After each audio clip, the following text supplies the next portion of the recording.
걸려가고 있잖아요.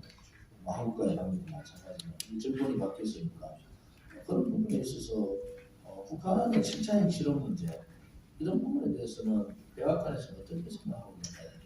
백악관에서는 북한이 1차를 하든 2차를 하든 일단 핵실험을 계획해왔지 않습니까?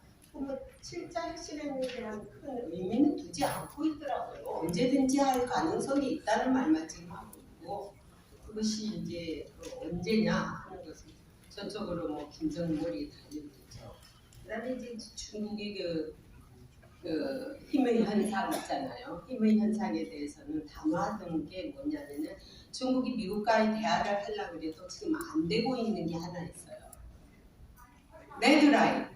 타이완 문제를 건드리지 마라. 타이완 문제만 건드리면 우리 너희하고는 얘기 안 한다. 그러니까 대화가 되지 않고 있습니다.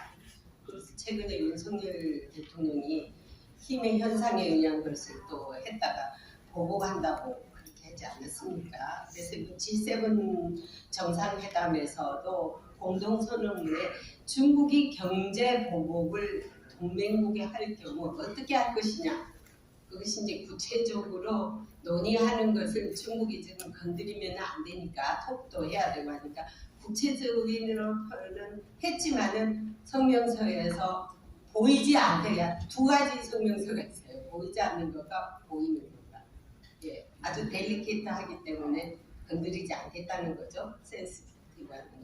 그러나 이제 중국은 앞으로 자기들의 이익을 실리적으로 챙기기 위해서 다양한 방법으로 접근해 올 것이다. 그게 대비를 해야 된다. 그 어떤 다양한 방법이냐 동맹국인 한국을 건드린다든지 중국은 만만한 게 한국이에요. 보니까 그래서 이제 이 중국이 그 한국을 만만하지 보이지 않게 외교적으로도 힘을 빌려야 되고 지금 미국이 한미동맹을 왜 가까이 하는지 아십니까? 예전에 내가 그걸 물어서 한미동맹 어떤 차이냐? 박근혜 정권 때, 이명박 정권 때, 지금 정권 때 그러니까 문재인 정권 때 박근혜 정권 때하고 이명박 정권 때는 덤덤한 관계였다. 왜냐?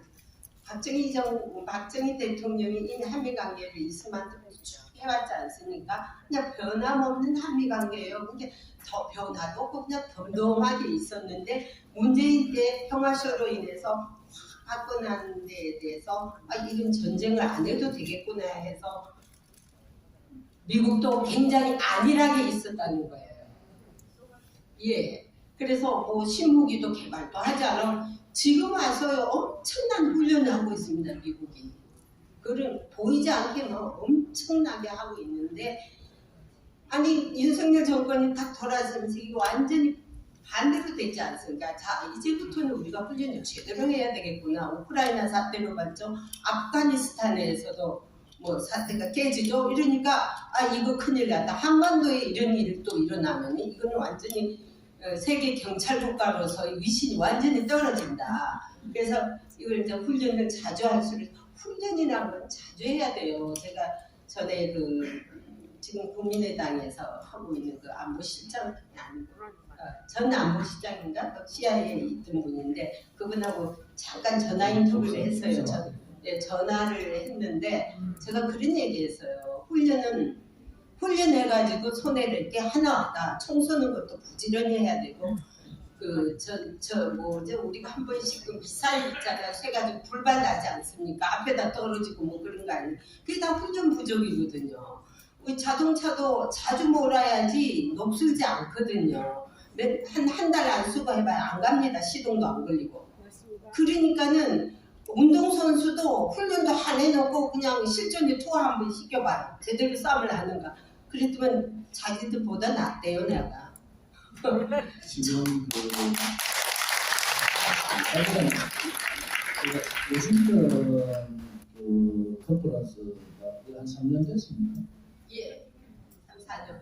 4년 됐는데 그때 문재인 좌파 독재 정권이 이 탄핵 그다음에 국가보안법 폐지 또 한미훈련 중단 또 평화쇼 그죠? 평화쇼 뭐 이런 입장을 견지할 때 제가 급하게 갔지 않습니까? 국가보안법 폐지 안 된다 이렇게 해서 갔는데 내셔널 프레스 센터에서 있어요. 그때 제니박 기자께서 제가 그때 현직의 국회의원인데 백악관 출입 기자가 25명 나왔습니다. 12개 나라에. 그건 진짜 기적이에요. 12개 나라에 25명 대한민국이 대통령이 되었습니다. 대한민국이 대통령이라도 백악관 기자 그래 아니겠습니까? 근데 12명이 나와서 제가 이런 단상에 서서 2시간 반을 얘기합니다. 2시간 반. 이게 정권의 실패가 아닙니다. 여러분들 잘 들으셔야 돼요. 우리나라 언론 방송이 얼마나 편중대가 있는지. 대한민국 국회의원이 워싱턴을 방문해서 워싱턴 백악관 앞에서 성명서를 발표하고 백악관 출입 기자 12개 나라에 25명이 참석을 해서 문재인 정권이 어떤 정권인가, 박근혜 대통령이 탄핵이 어떤 의미를 가지는가, 또 왜 북한에 대한 이런 종북 평화쇼를 하는가, 이런 주제를 가지고 2시간 반을 컨퍼런스를 했어요. 언론 방송 한 줄 아시겠지만 그리고 우리 제니박 기자하고 그때 같이 참여했는데 싱크탱크 최고 그때 정부의 최고 오른팔 싱크탱크 소장을 만나서 그때 제가 처음 들은 게 엄청난 문재인 정권의 로비 자금이 워싱턴 정가에 뿌려져 있다. 저 금액까지 들었어요. 금액까지. 한국 언론 한 줄도 안. 왜? 그게 지금 종전선언 하자는 거야. 그게 종전선언 하자 해가지고 계속 로비 자금을 그 워싱턴 정가에 뿌리고 전 미국 대사했던 분이 있습니다. 그분을 또 만나서 미국 대사한테 2번 만났는데 또 한 분이 완전히 문재인 입장을 얘기하더라고요. 제가 설득했어, 설득. 그게 아니다. 우리 조은진 대표님 영웅이십니다.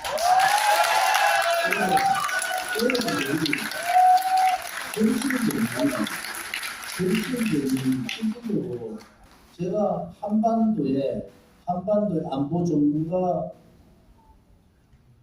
정부기관에 CIA 정부기관의 안보 전문가분을 2분을 밖에서 만나요. 밖에서 비밀리. 여러분 제가 그때 제가 했던 얘기 뭔지 아세요? 문재인 정권에 보이지 않는 손이 있다. 문재인 정권 뒤에 보이지 않는 손이 있다. 그 보이지 않는 손을 왜 모르느냐? 이 지금의 민노총의 간첩 연루 문제라든지 이런 여러 가지 일어날 수 있던 박근혜 대통령의 탄핵을 주동했던 세력들, 또 그 자리에서 일어났던 여러 가지 구호들, 또 문재인 정권이 하고 있는 지금 거짓 평화쇼, 종전선언, 한미 군사훈련을 못하게 하는 거, 이런 문제에 대해서 2시간 얘기했습니다. 2시간. 오늘 정치인이 한국의 최고 안보전문가하고 둘이 앉아서 그 2명 나왔죠. 우리 둘이 나와 앉아서 그런 비밀스러운 얘기를 할 수 있는 정치인이 어디 있습니까? 그리고 제가 친서 선거를 대통령실에다가 직접 전달했어요. 라인을 통해서. 여러분들 내가 국회의원들 후배들한테도 그렇고 얘기하는 게 뭔지 아세요? 국회의원이 할 일은 너무 많습니다. 우리 공화당이 돈이 많아가지고 그게 간 게 아니에요. 전부 저는 자비 가지고 왔어요. 자비. 그런데 워낙 이 미국이 하는 행태가 워낙 친중 친북 경각을 하니까 이 로비 자금이 얼마나 많이 풀렸는지 미국이 하는 행동이 이상하잖아요. 그래서 실질적으로 국무성 쪽은 미 대사관에서 연락이 없어서 간 겁니다. 제가 국무성에 사람 만나는 거. 이따가는 우리 제니박 기자를 통해서 확방성이 있는 기자들 앉아있는 기자실에 들어가서 왜 왔느냐, 종전선언하면 안 된다. 그 사실 데리고 들어가는 데가 아닌데 제가 같이 가서 확방성 들어갔다니까요. 사람들 진짜 다 알고 있는데 제가 왜 왔느냐니까 그 유명한 기자들 있잖아요. 텔레비에 나오는 기자들 그한테 다 와서 묻더라고. 어떻게 왔냐. 그래서 종전선언이 허구다. 종전선언 하면 안 된다. 이렇게 얘기하고 참 용감하더라고요.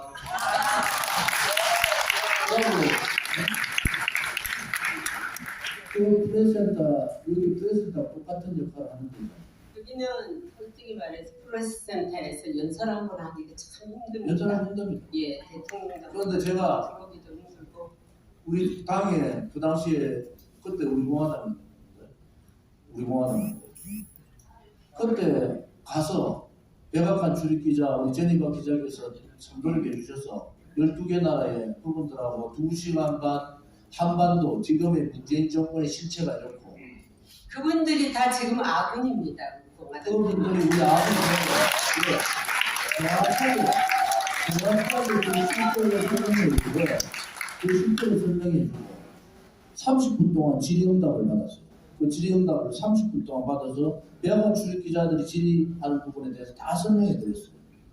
국민이 이 방송을 국민이 국회의원들 좀 보라는 소리야.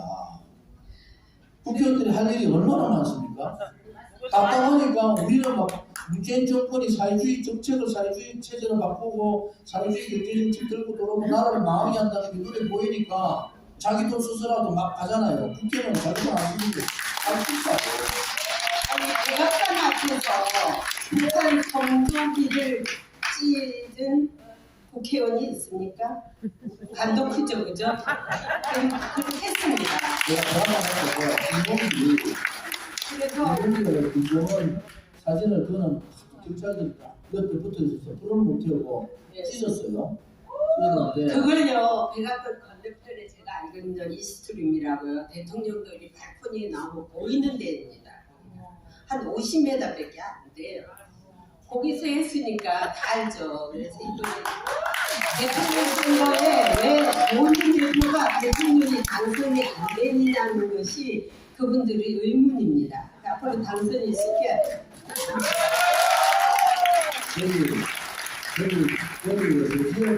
대구 우리 시민들도 정신 바짝 차려야 됩니다. 아니 내년에는 꼭 이제 저기 제가 진짜 광주에서 그런 투쟁을 했다 그러면 광주에서 제가 선거 치료해서 맞습니다. 그냥 자동 당선되지. 그래서 이게 저도 솔직히 말해서 니는 왜 하필이면 공화당이 그렇게 노력을 해주는데 뭘 보고 하느냐는 거예요. 여러분 진짜 우리 조원진 대표님 같은 이런 분이 국회에 들어가셔서 좀 만들어 주십시오. 그런데 최근에는 재밌는 걸 한마디 제가 할게요. 아주 재밌는 현상이 일어났습니다. 내가 여기 G7 오기 전에 한국 애국가가 울려 퍼지더라고요. 밖에서. 딱 우리 조원진 대표님이 그 자리에 서서 막 시위하던 곳이에요. 그래서 나는 우리 공화당이 또 왔나 이런 생각이 들었거든요. 근데 누가 왔는지 압니까? 문재인 패거리들이 요즘 매일 와요 거기를. 그래가지고 똑같이 태극기 달고 위장하는 거예요. 사람 모이게 하려고. 애국가 부르고 애국가 같은 내가 백악관 안에 들어가는데 그까지 들려요. 그 브리핑실까지 들린다니까 그게.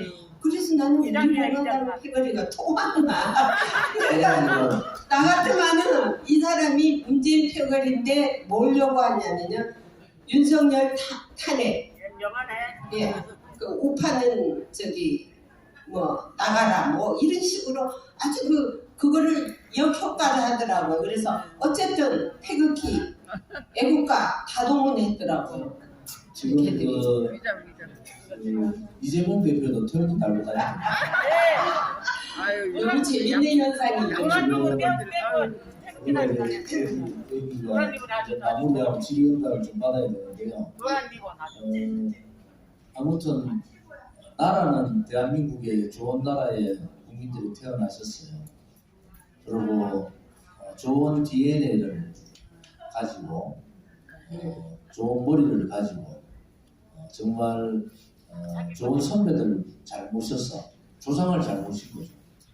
그 선배님들이 이렇게 좋은 나라를 만들었는데 이제 대한민국이 우리 아들, 딸들이나 손자, 손녀들은 지금보다는 좀 더 안전한 나라, 지금보다 좀 더 잘 사는 나라를 물려줘야 될 책무가 우리한테 있단 말이에요. 그런데 왜 정치권만 그러지 못할까?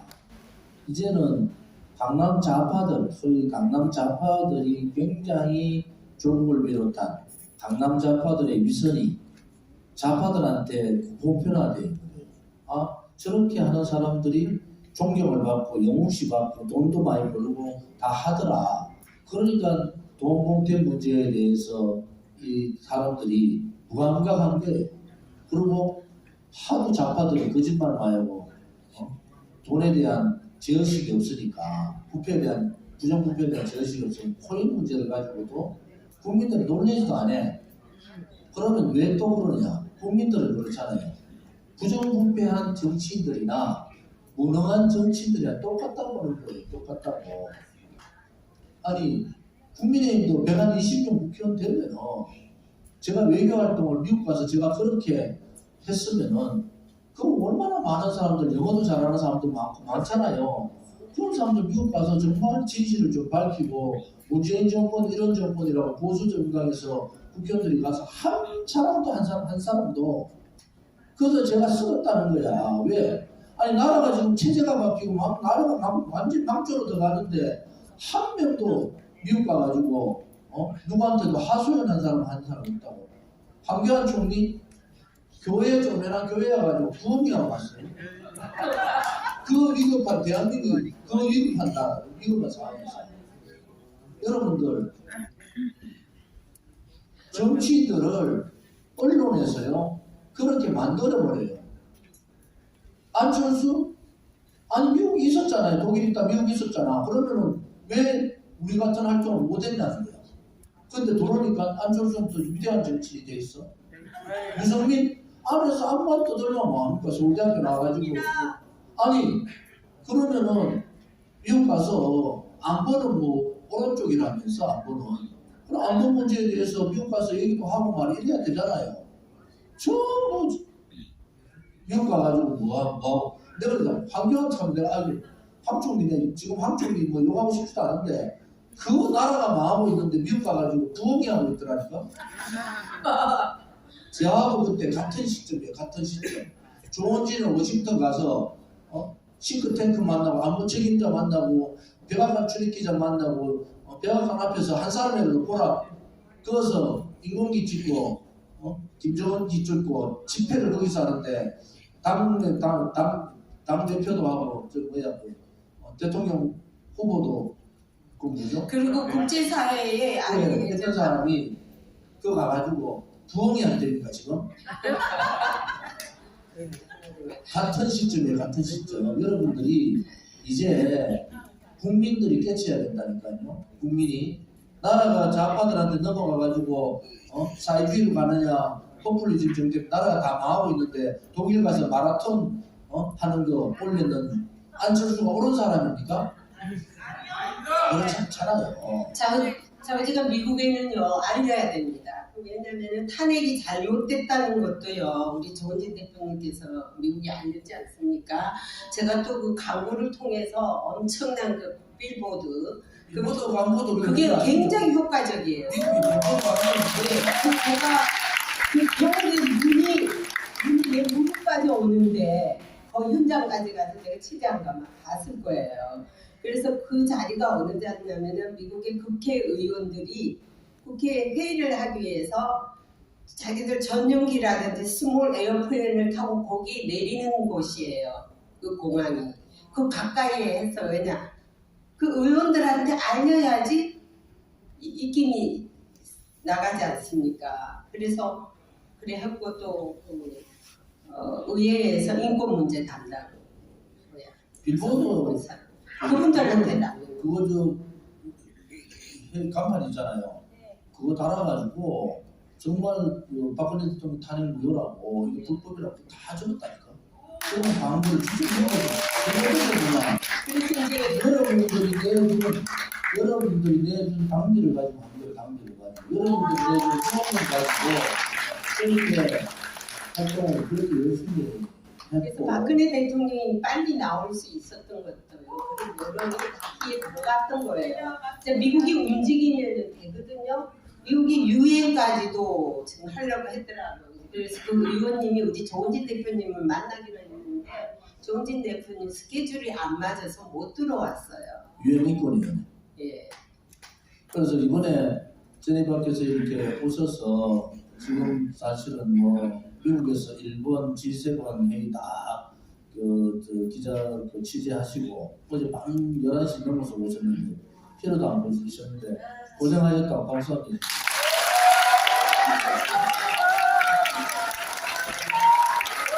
이제 우리 공화당답게 합시다. 우리가 그거 할 때 어떤 소망을 가지고 왔습니까? 미국이 너무 미 대사관 왔어. 제가 미 대사 만났잖아요. 해독 참 했던 해군 해리스 그분 만나서도 설명을 다 했고요.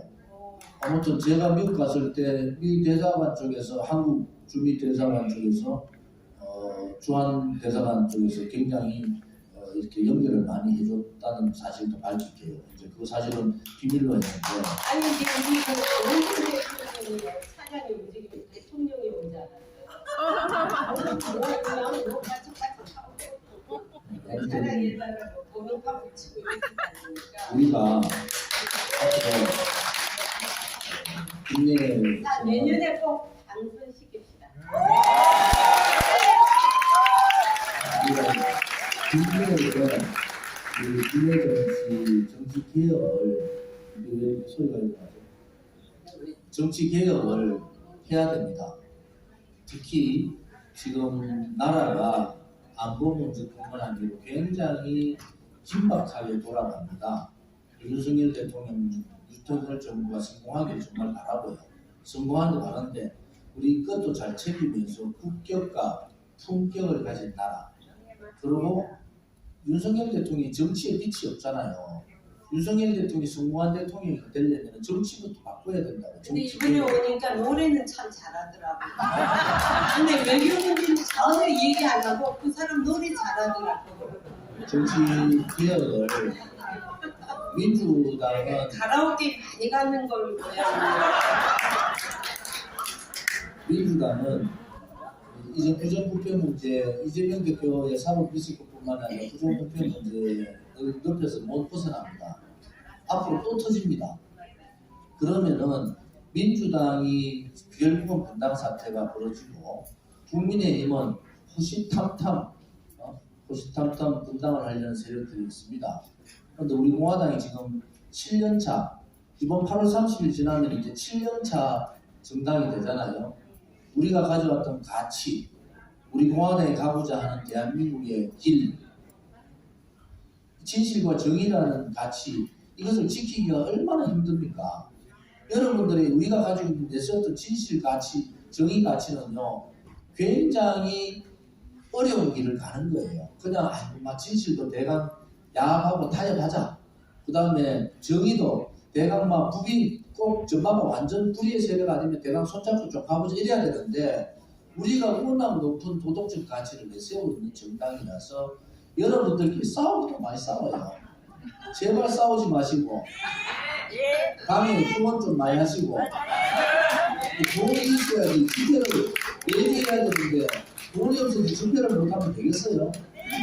또 하나는 이제 여러분들이 6월 3일 날 우리가 집회를 합니다. 6월 3일 집회는 굉장히 중요해요. 또 하나는 이제 정봉법으로 갑니다. 우리가 서울역에서 남대문, 이 시청 앞, 광화문, 종각, 신세계 이렇게 행진을 하기 때문에 이런 정봉법을 다시 올렸다. 이거는 자신감이 생긴 거예요. 우리 공화당이. 그래서 많은 사람들이 참석을 지난번 우리 5월 13일 집회보다는 배의 숫자 이런 숫자들이 모여가지고 우리 공화당이 가는 길이 옳다, 옳은 길을 가고 있다. 그런데 사람들이 그래요. 너가 공화당 하는 거 다 맞는데 다 맞다고 그래. 다 맞는데 사람이 없어서 어쩌나 이러니까 이제는 이번 13일 날, 6월 3일 날 전반적으로 이제 성구서를 걸어야 됩니다. 6월 달부터. 그래서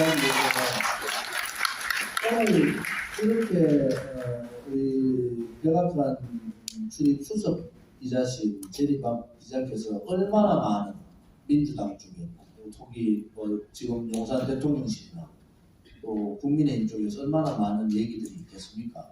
이런저런 얘기도 하고 이번에 그 한미 정상회담 때는 윤석열 대통령하고 옆에 앉아서 10분간 얘기하고 또 김건희 여사하고도 사진 찍고 대접을 대단히 많이 받는데 마지막에 우리 공화당 얘기만 하면 얼굴이 색이 굳어진다는 거야. 그건 뭐냐? 그건 뭐냐? 우리가 새를 더 키워야 된다는 거죠. 무슨 말인지 아시겠죠? 이게 이제 앞으로 박근혜 대통령님이 너무 침묵이 지금 길거든요. 맞아요. 이게 조금 저도 이제 걸리는데 맞습니다. 이제 빨리 침묵을 깨시고 나오셔가지고 우리 공화당을 좀 같이 서포트를 좀 해줬으면 좋겠어요. 박근혜 대통령 그러면 있는 사람이 조원기도 자기 정치하고 우리 공화당이 자기 정치한단다. 아니 당연하죠. 아니 자기 정치할 것 같으면 오늘 저보고 자기 정치하라고 하면 오늘 바로 그만두는 게 제 정치예요, 사실. 근데 이제 교포들도 우리 공화당이 많거든요. 그러니까 교포들도 잘 미국의 교포들만큼 우리 공화당이 많으면은 우리 대한민국에 그만큼 비율로 대한민국이 있으면은 다음 원내에는 10명은 무조건 들어가겠습니다. 그래서 이제 박근혜 대통령은 조만간에 나올지도 저는 생각하고 있습니다. 이제 박근혜 대통령과 보이지 않는 어떤 사이에 어떤 누군가의 갭이 있어가지고 그것을 조금 이제 그게 이제 해결해야 되겠다. 대한민국의 전 국민은 다 아는데 한 분이 모르는 거 같아요. 우리는 그런데 그게 문제죠. 기다려. 예. 우리가 희망이 있습니다. 파이팅! 우리가 뭘 하겠다고 그렇게 만든 정당이 아니다. 단지 지금은 이제 이번 총선을 통해서 원내 진입, 그것도 많은 숫자가 원내 진입하는 그런 방법을 찾아내자 하는 것이 제 생각이고 제리 밖에서 오늘 차 타고 오면서 그 얘기를 계속 하십니다. 제발 이번에 원내 진출을 많이 하시면 좋겠다. 이제 질의응답 시간이 그리 많이 없으니까 몇 분 질의응답을 좀 받도록 하겠습니다. 자, 손 들어주시면 마이크 같이 질의해 주시기 바랍니다. 박우규 서울시당 저분은 한전 출신이고 발전 최고 전문가십니다. 안녕하십니까. 저는 우리 공화당 에너지 위원장 박우규입니다. 일단 원자력 쪽에서 전반 좀 질문 드리고자 합니다. 그 한미 원자력 협정에 관한 사항입니다. 현재 한국과 미국은 1956년도에 이승만 대통령께서 한미 원자력 협정을 체결했습니다. 그리고 현재는 그러니까 이게 이제 원전 수출 관련해서는 두 가지 타입이 있습니다. 한 개는 한국전력과 한수원이 주도하는 대형 원전입니다. 그리고 두 번째는 이제 소형 원전, 그러니까 스몰 모듈러 리액터라는 소형 모듈 원전이 있습니다. 이 부분은 현재 국내에 민간 기업들이 미국 그러니까 원자력 기업들하고 활발하게 협력을 하고 있습니다. 그런데 이제 소형은 그러니까 현재 활발하게 진행이 되고 있습니다. 그런데 여기 대형 원전인 경우는 이번에 그러니까 윤석열 정부가 미국에 가서 말이죠. 그 워싱턴 협정에 그러니까 이제 지적 재산권 존중하고 국제 원자력 기구의 그러니까 주관 의정서 준수, 좀 전에 조원진 대표께서 말씀하신 내용입니다. 그런데 여기서 그러니까 이거는 그러니까 지난번 그러니까 UAE 바닷가 원전에 먼저 우리 APR 1400을 수출할 때는 정부가 직접 나서지 않고 그때 한국전력하고 웨스팅하우스가 협상해서 일단 원전 입찰을 했습니다. 그런데 이번에 왜 그러니까 이제 윤석열 정부는 그러니까 미국에 가가지고 그걸 워싱턴 선언에 이게 공식적으로 그러니까 의제를 포함시켰기 때문에 사실상 한국은 APR 1400을 해외에 수출할 수 없게 됐습니다. 이 점에 대한 그 윤석열 정부에 대해서 좀 평가를 해주시면 감사하겠습니다. 네, 저는 이제 원전 전문가가 아니라서 저는 북핵 문제를 집중적으로 했기 때문에 문제에 대해서 이제 디테일한 거는 잘 모르겠고요.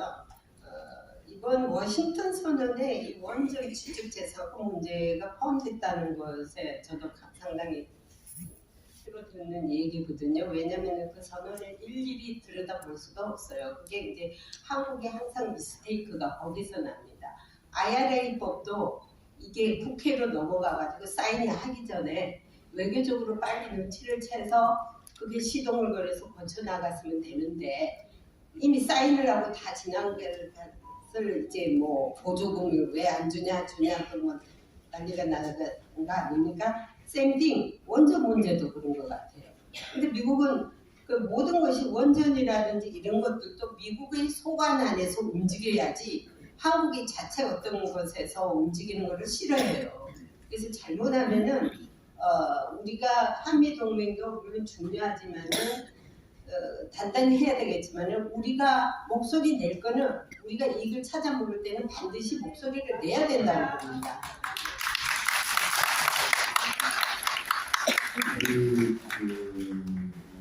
사실은 에너지 최고 전문가시잖아요. 그래서 MR 부분은 그렇게 지금 민간 차원에서 하면 될 것 같아요. 근데 이번에 워싱턴 선언에서 제가 얘기했지만은 워싱턴 선언에서 그런 내용을 집어넣었다는 것은 대단히 실책이 내려보는 거고요. 그 얘기를 하지 않고 아예 이것은 웨스팅 포인트나 한국의 한수원이나 한전이 기업들이니까 기업 차원으로 넘겨놓고 국가가 꼭 해야 될 일이 다시 논의하자 이렇게 가야 되는 거예요.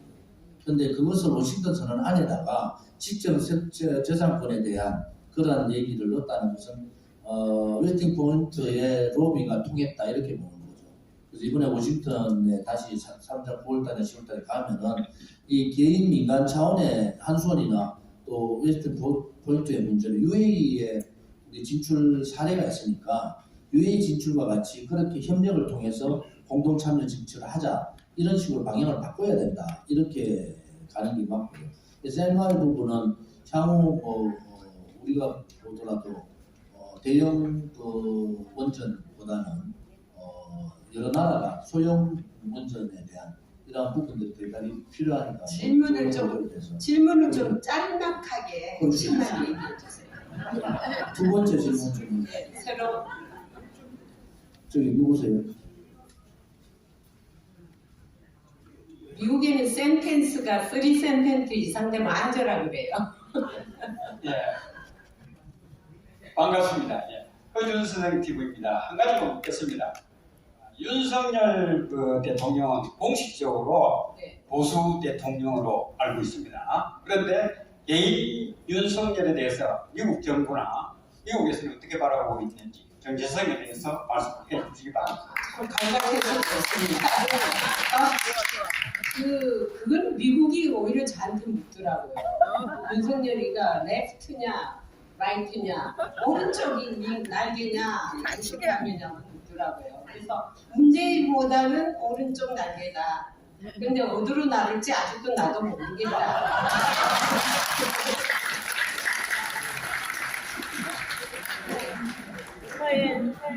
그렇죠. 윤석열 어찌 대통령 보면은 계란 같기도 하고, 어찌 보면은 오리알 같기도 하고.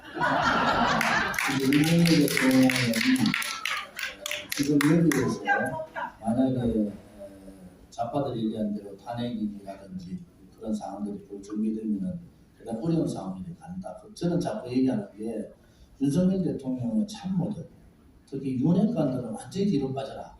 그리고 외교 안보 라인에 있는 그 사람들 다 국회의원 출마할 거예요. 외교 안보 라인도 새롭게 좀 갖춰라. 이번에 이 보여줬던 이 빈틈들이 굉장히 중요한 빈틈들이다. 아까 IRA 얘기했잖아요. 굉장히 중요한 얘기. 미국의 IRA 법은 이미 벌써 한창 준비를 했잖아요. 그러면 그 준비 과정에서 입법이 완성되기 전에 로비를 해야 되잖아요. 로비를 해서 한국의 입장을 전달하고 한국이 친한 국회의원들도 많잖아요. 의원들도. 그런 의원들에 대해서 해야 된다 이런 입장이죠. 그게 이제 IRA법이 나오기 전에 이미 저기 5월달에 그 바이든 대통령 왔지 않습니까? 그래가지고 저기 삼성의 이재용이가 엄청난 돈을 투자를 한다고 했죠. 저기 조지아에.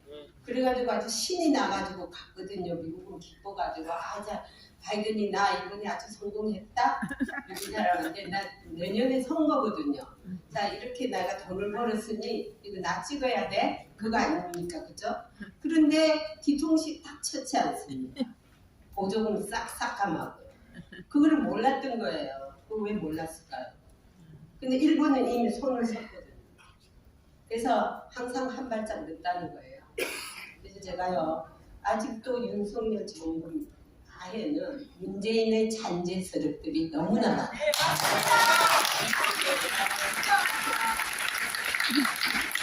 그래서 이게 오리알 같기도 하고 대강 같기도 하고 저놈이 내 새끼인데 왜 저리 가서 그러지? 그러잖아요.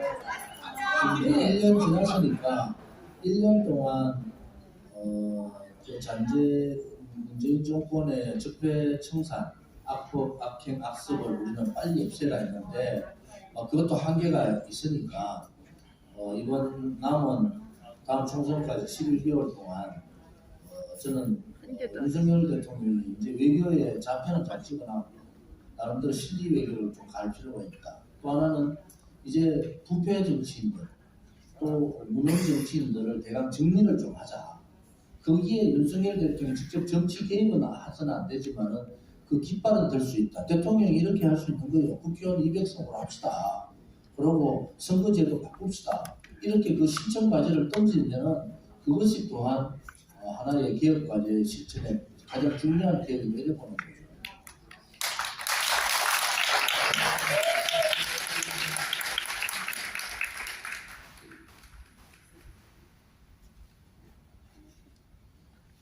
안녕하세요. 저는 우리 공화당원 이진아입니다. 아까 말씀하실 때 한미동맹이 MB 때나 박근혜 대통령 시절에 둔둔했었고 문재인 시절에 도리어 안일했다고 이렇게 얘기하셔서 저는 굉장히 놀랐어요.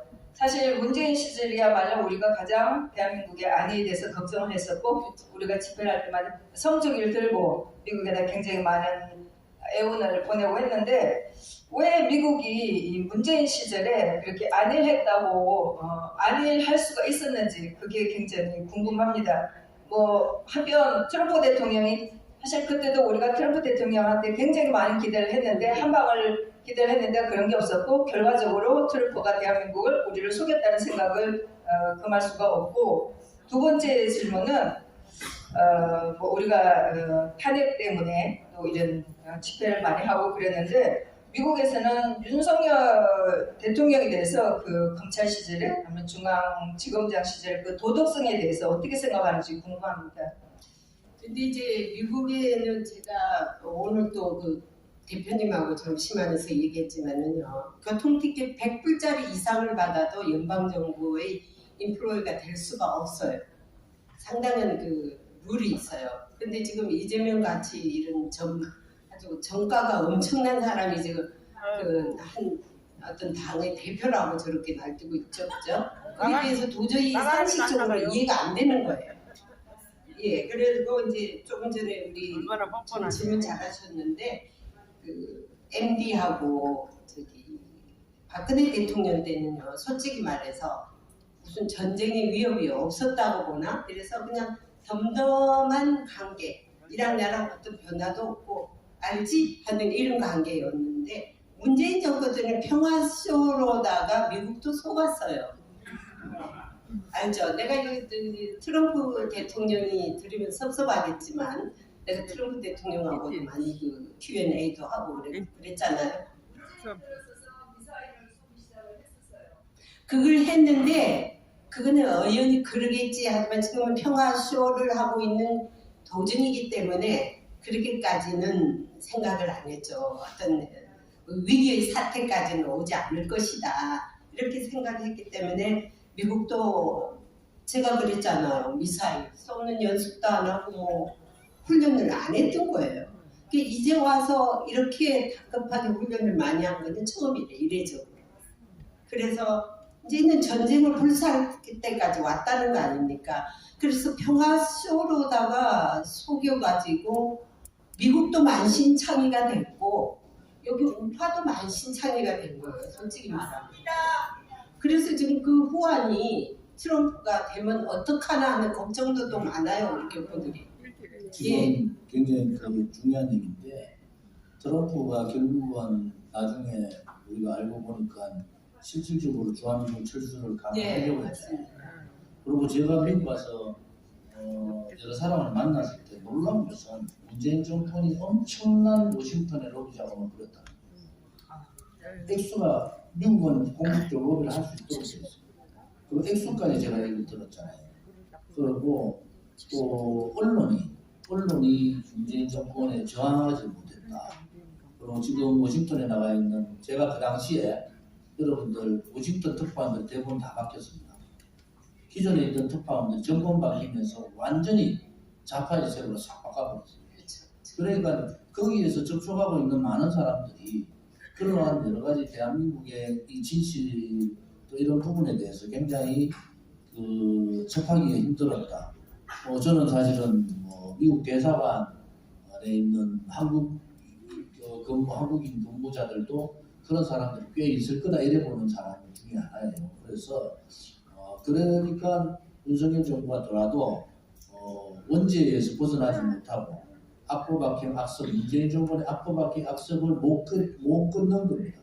그나마 민주노총하고의 그러한 악습 관련 이런 부분을 하면서 색깔을 내고 있지만은 근본적인 변화, 그러니까 좌파에서 우파로 넘긴 게 아니고 좌파에서 중도 우파, 중도 정권 정도로 넘어온 거다.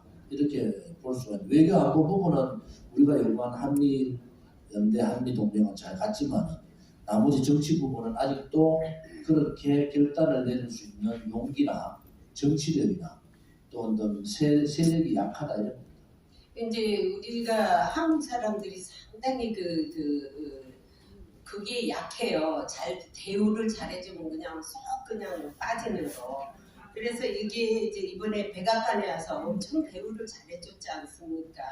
그걸 봤으면 놀랄 정도예요. 그러니까는 여기에 그냥 미국이 시킨 대로 또 한다는 것도 나는 원치 않아요. 그래서 이제 마을 보이스도 내라는 거 아닙니까? 그래서 윤석열 대통령의 백그라운드는 상당히 화려하죠, 그죠? 그 검찰총장으로서 했기 때문에 바로 점핑을 했지 않습니까? 그 정치인도 아니고 바로 대통령으로. 그거는 우리 공화당의 힘도 대단히 있었다고 봐요. 태극기 부대, 솔직히 말하면 태극기 운동 부대가 만들어준 거예요. 그래서 우리 공화당의 역할은 쏙 들어가고 무슨 정광훈 목사인가 뭐 그 사람이 나서는데 노웨이 그 정광훈 목사가 우리 내가 누가 뭘 보내왔는데 저기 지금 조은진 패거리가 태극기 집회를 자기들 집회를 방해하고 지나갔다는 거예요. 근데 이게 딱 내가 이게 실장님한테 해보니까 우리 집회한 적 없는데요? 그러더라고요. 이게 뭐 보면 그냥 왜 그렇게 경쟁을 하려고 그러는지 우리 공화당 또 그리고 같은 태극기 집회는 같은 동지잖아요. 누가 어디서 하든 뭘 상관을 해요? 정광훈 목사 같은 동지는 원하지 않습니다. 자, 이제 마지막 질문 하고 마무리할게요. 기념 촬영도 해야 돼요. 질문 없으시면 우리 브라이언님께 말씀하세요. 피곤하실 텐데 우리 지금 저희가 눈이 감깁니다. 간단한 질문 하나 드리겠습니다. 대북 송금 문제 한 가지 질문을 드리겠습니다. 국정원에서 아주 중요한 의미까지 좀 어저께 뉴스에서 나왔는데 대북 송금 문제가 실질적으로 국정원에서도 알고 있었다. 이러한 보도가 나왔는데 그러면 미국에서도 이 대북 송금 문제라는 부분은 알고 있지 않았을까요? 이런 문제 한번 말씀을 좀 해주시기 바랍니다. 네, 그 이슈를 즉각 제가 국무성에서 질문한 적이 있습니다. 문재인 과거 정권 때 대북 송금을 엄청나게 했다. 근데 이게 유엔 안보리에 위반이 될 것이냐라고 본 적이 있습니다. 위반이 됩니다. 왜냐하면 외화를 지금 이게 지금 탈북자들도 여기 온 사람이 있어요. 있는데 누군지 모르지. 누군지 모르겠지만 하여간에 이 탈북자들이 외화를 지금 북한으로 성공하는 것도 엄격한 의미에서는 대북 제재가 되고요.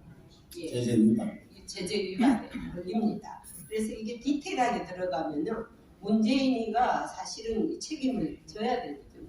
근데 이걸 아무것도 안 하고 있어요. 저는 윤석열 정부가 지금 답답한 게 문재인이 USB 김정은한테 전화한 거라든지 여러 가지가 너무 많은데 왜 이에 대해서 조사를 안 하는가. 그게 상당히 궁금하고요. 반드시 윤석열 정부가 짚고 넘어가야 되지 않겠습니까? 그 다음 둘째, 윤석열 정부가 하나만 잘하는 게 있어요. 최근에 김관진 안보실장 그분을 또 다시 채용했더라고요.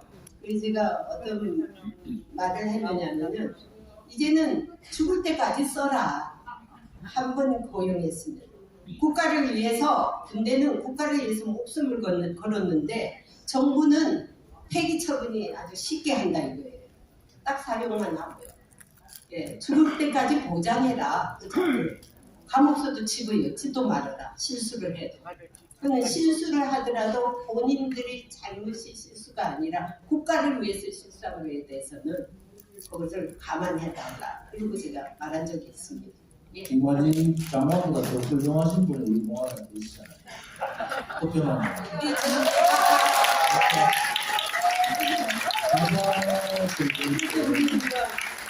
허평한 장군님도 빨리 쓰임받는 사람이 되도록 노력하고 아까는 그렇게 기무사령을 하시면서 간첩 이런 부분에 대해서 이 일망타진해야 된다는 그러한 노선을 걸었던 분이 용기 있는 분이 계시고요. 또 우리 공화당의 큰 어른이신 민대탄 고문님, 상임 고문님도 그 길을 지금 후평한 대표님이나 임덕희 고문님이나 또 윤여덕 우리 본부장님이나 우리 공화당 당원들이 jennifer 기자의 용기와 이 정의로움에 우리는 경의를 표합니다. 우리 공화당이 단계적으로 우리 공화당이 이렇게 같이 하고 있다는 그 자체가 저는 행복한 당대표다. 그리고 우리의 도덕적 가치가 높은 만큼 우리의 도덕적 가치가 높은 만큼 우리 스스로는 고개를 더 내려야 된다. 그러니까 조금 동지들이 힘들고 조금 안 맞는 소리를 하더라도 동지라는 생각을 다 안아주고 함께 가야 돼. 오늘 우리 jennifer 기자하고 토론하면서 우리의 공화당의 자부심이 얼마나 큽니까? 누구도 하지 못하는 일을 우리가 하고 있다.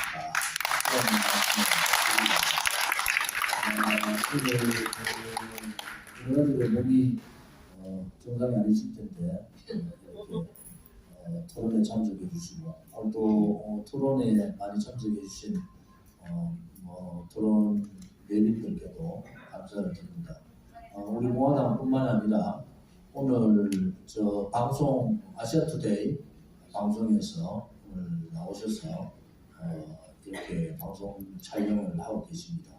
여러분들이 우리가 좀 더 나은 대한민국다운 대한민국을 만들려면 누군가는 희생을 해야 됩니다. 그것이 우리라서 jennifer 기자를 포함한 우리라서 우리는 행복하다라는 생각을 가지고 여러분들이 저가 실망하지 않도록 우리 정진 대표님 잘 또 모시고 또 나라 발전을 국가 발전을 위해서 열심히 또 행동해 주시면 고맙겠습니다. 오늘 jennifer 기자한테 선물 주시려고 사오신 분들 선물 좀 들고 오세요. 지금 아까 저한테 말씀하세요. 여기 주시면 아까 전달해 주세요. 선물 좀